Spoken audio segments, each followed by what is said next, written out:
প্রহসন নিয়ে আলোচনা করব। প্রহসনটির নাম হচ্ছে রেপ অব দি লক। এখানে আমরা যদি নামটার দিকে দৃষ্টিপাত করি তাহলে এই রেপ শব্দটার অর্থ আমরা জানি যে ধর্ষণ, বলাৎকার, কিন্তু এখানে হবে নষ্ট করা, কেটে ফেলা, ছিঁড়ে ফেলা। অব দি লক, আর এই লক শব্দের অর্থ কোনো তালা নয়, এই লক শব্দের অর্থ মেয়েদের চুলের বেনিকে বুঝিয়েছে। তাহলে পুরো শিরোনামটির অর্থ হচ্ছে চুলের বেনুনি কাটা বা বেনি কাটা। এটি লিখেছেন ইংরেজি সাহিত্যের নিওক্লাসিক্যাল যুগের একজন বিখ্যাত কবি আলেকজান্ডার পোপ। এটি একটি বাস্তব ঘটনাকে কেন্দ্র করে লেখা হয়েছে। লেখার ধরন মক অ্যাপিক, ক্যান্টো বা অধ্যায় সংখ্যা 5, প্রকাশিত হয় 1917 সালে। চলো এবার আমরা এই প্রহসনটির প্রধান চরিত্রগুলো দেখে নিই। বেলিন্ডা, যে এই প্রহসনটির প্রধান চরিত্র। বেট্টি বেলিন্ডার একজন গৃহকর্মী। শক, বেলিন্ডার একটা পোষা কুকুর। ব্যারন এই প্রহসনটির অন্যতম একটা চরিত্র। ক্লারিসা, যে একটা পরী। থ্যালেস্ট্রিস বেলিন্ডার বান্ধবী। এবং স্যার পালমস। এছাড়াও কিছু দেবতা কিংবা আত্মার নাম এই আমরা প্রহসনটিতে খুঁজে পাই। এরিয়েল, যে একটা আত্মা এবং বেলিন্ডার গাইড। এছাড়াও বিল্যান্ট্রি, মোমেন্টিলা, ক্রিস্পিয়া, জেফাইরেট্রা। বেলিন্ডা দিবানিদ্রায় মগ্ন আছে। স্বপ্নযোগে সে দেখে তার পথপ্রদর্শক এরিয়েল তাকে আসন্ন বিপদ সম্পর্কে বলছে এবং এটাও বলছে সে যেন বিশেষ করে পুরুষদের থেকে দূরে থাকে। ঘুম থেকে ওঠার পর বেলিন্ডা সাজঘরে চলে যায়, কারণ সে হ্যাম্পটন কোর্টের একটা প্রাসাদে যাবে একটা পার্টিতে যোগদান করার জন্য।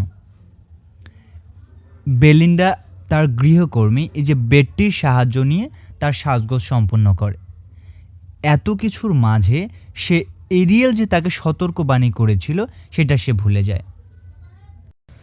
যাত্রাপথে বেলিন্ডার সৌন্দর্য দেখে সবাই মুগ্ধ হয়ে যায়, সবাইকে অনেক আকর্ষণ করে। বেলিন্ডার সৌন্দর্য যেন কয়েক গুণ বাড়িয়ে দিয়েছিল তার এই যে দুইটা ঝুলানো বেনি। এই বেনি দুইটি এতটাই মোহনীয় লাগছিল যে ব্যারন যে কোনো মূল্যে এই বেনির একটি চুরি করার সিদ্ধান্ত নিয়েছিল। এই যে এরিয়েল নামের বেলিন্ডার এই পথ প্রদর্শক আত্মা বিপদের আভাস পেয়ে সে 4টি আত্মাকে পাহারাদার নিযুক্ত করে।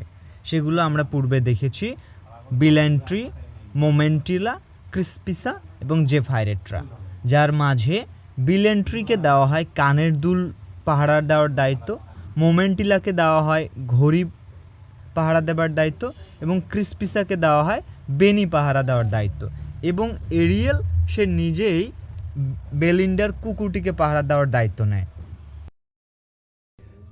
বেলিন্ডা এই যে হ্যাম্পটন প্রাসাদ, এই প্রাসাদে প্রবেশ করে সে তাস খেলতে শুরু করে ব্যারন এবং একজন নাইটের সাথে। তাসের দান নিয়ন্ত্রণ করে বিভিন্ন আত্মারা বেলিন্ডাকে এই খেলায় জিতিয়ে দেয়। এতে প্রচুর ক্ষিপ্ত হয়ে যায় ব্যারন।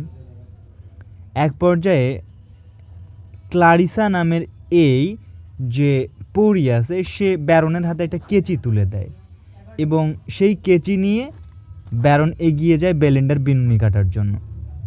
কিন্তু সে যথাসম্ভব চেষ্টা করে কিন্তু সফল হচ্ছিল না। 3বারের বেলায় সে বেনি কাটতে সক্ষম হয়। এই যে আকস্মিক ঘটনাটা, এটাতে ক্রোধে চিৎকার করে ওঠে বেলিন্ডা এবং আর উল্লাসে ফেটে পড়ে ব্যারন। তখন বেলিন্ডার দুঃখে বেদনায় নিজেকে এই বলে ধিক্কার দেয় যে কেন সে পুরুষদের কাছ থেকে নিজেকে সরিয়ে রাখেনি। তার এরিয়েলের কথা শোনা উচিত ছিল, কেন সে এরিয়েলের কথা শোনেনি। এবং তারপর সেখানে সব নাটের গুরু ক্লারিসা সেখানে হাজির হয় এবং সে এসে নীতিবাক্য বলতে শুরু করে যে মানুষের রূপরাশি একদিন শেষ হয়ে যাবে, এজন্য এটা মেনে নেওয়া উচিত। হঠাৎ করেই বেলিন্ডার রাগে ক্ষোভে সে ব্যারনকে আক্রমণ করে বসে এবং একটা ধস্তাধস্তির সৃষ্টি হয় এবং এই ধস্তাধস্তির মাঝে আবার বেলিন্ডার কাটা বেনিটিও হারিয়ে যায়।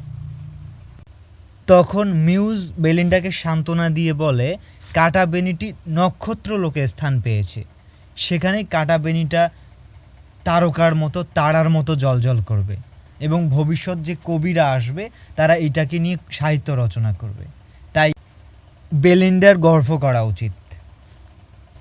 এভাবেই এই হাস্যরসাত্মক মহাকাব্যটি শেষ হয়। এটা একটা সত্যিকার ঘটনার উপর কেন্দ্র করে লেখা হয়েছে।